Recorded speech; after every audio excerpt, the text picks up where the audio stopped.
এই জীবনে সব ডিসিশান, সব প্ল্যান সবই হুট করে আনপ্ল্যানডভাবে হয় আমার। যেমন এই তো ২ দিন আগে ডিসাইড করলাম যে বাড়ি যাব। যেই ভাবা সেই কাজ, হুট করেই চলে যাচ্ছি বাড়ি। আর কোথাও যাওয়ার আগে আমার মাথায় টেনশন এত হয়, এত বেশি প্যানিক করতে থাকি যেটা বলে বোঝাতে পারবো না। সেই একই অবস্থা আমার 10:30টায় ট্রেন, তাও আমি অনেক প্যানিক করছিলাম। রাস্তায় অনেক জ্যাম থাকবে, গাড়ি টাড়ি পাবো না, অনেক সময় লাগবে, ট্রেন ধরতে পারবো না, ট্রেনে উঠতে পারবো না। মানে যত ধরনের আজগুবি চিন্তা ভাবনা আছে সব আমার মাথায় ভর করেছিল। আর এইসব ভর করতে করতে স্টেশনে চলে আসলাম। মাথাটা অনেক গরম হয়েছিল, ঠান্ডা করার জন্য একটা কফি নিয়ে নিলাম। আর তার থেকেও বেশি মজার ব্যাপার হচ্ছে আমি ১.৫ ঘন্টা আগে চলে গিয়েছিলাম, এখন ওইখানে যেয়ে বসে আছি। বসে বসে কফি খাচ্ছিলাম। আর ট্রেনে তো তখন পর্যন্ত কোনো খবর নেই, এত আগে খবর না থাকারই কথা। যাই হোক, এখন আমি নিজের মতো কফি খাচ্ছিলাম আর আমার সব থেকে বোরিং সময়টা কাটাচ্ছিলাম। আর ওই দিন এত বেশি গরম ছিল, রোদ ছিল, মানে একটা বিচ্ছিরি রকমের অবস্থা। যাই হোক, বসে আছি আর এই জায়গাটাতে বসে বসে আমার একটা মেমোরির কথা খুব বেশি মনে পড়ছিল। যাই হোক, তখন 10:20 মতো বাজে, তো আমি টুকটুক করে হেঁটে ট্রেনে গিয়ে উঠে পড়লাম। আর ট্রেন একদম ডট রাইট টাইমে ছেড়েছে 10:30টায়। ট্রেনে ওঠার পর শান্তি শান্তি ফিল হচ্ছিল, মানে তখন আমার মাথার পেইনটা কমেছে।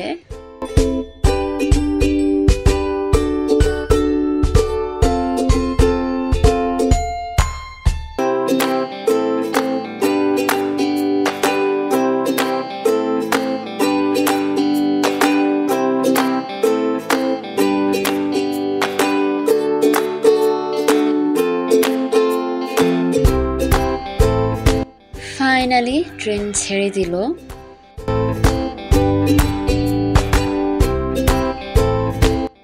এই গ্রেপসালা ফ্রুটিকা দেখলেই একটা কাহিনীর কথা মনে পড়ে যায়, ওটা মনে করে আমি হাসছিলাম।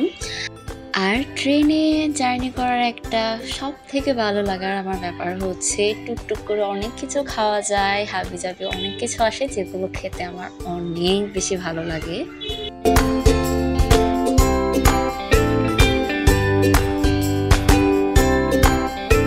ট্রেনটা ভৈরবে এসে দাঁড়ালে, ভৈরব থেকে ছেড়ে গেলেই মনে হয় এই তো বাড়ির অনেক কাছে চলে এসেছি, এখনই পৌঁছে যাব।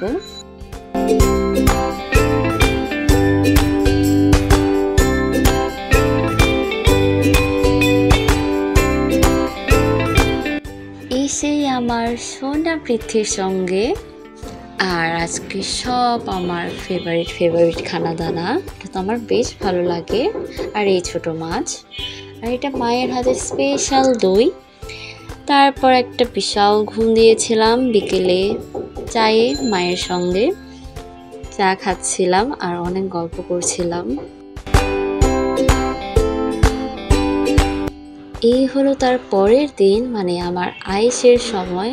একদম বিশাল রকমের ঘুম দিয়ে আমার চোখ মুখ ফুলে গিয়েছে, ঘুম থেকে উঠেই চা খাচ্ছি।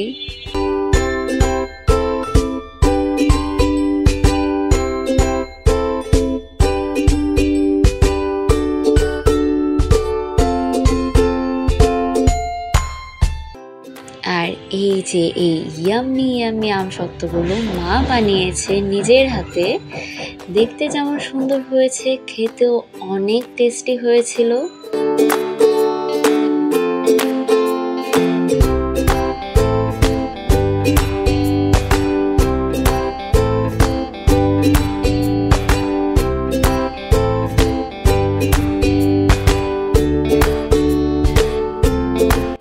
পূর্ণিমার চাঁদ উঠে গিয়েছে। তার পরের দিন ছিল আমাদের বাসায় গন্ধেশ্বরী পুজো।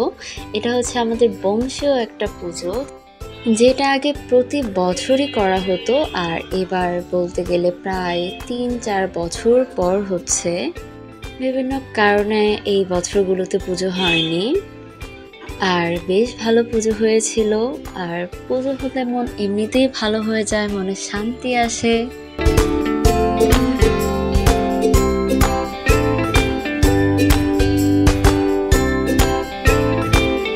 আর এই হলো মা আর আমার যৌথ প্রযোজনায় রান্না করা খিচুড়ি। খেতে কিন্তু বেশ ভালো হয়েছিল।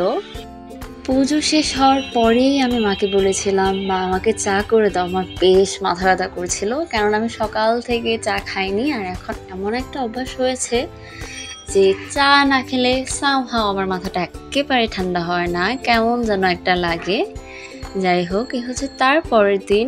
আর এর পরের দিন ভোর ভোর চলে আসি। এবার ভেবেছিলাম অনেক অনেক দিন থাকবো, কিন্তু থাকাই হলো না। যাই হোক, bye for now, see you in the next video.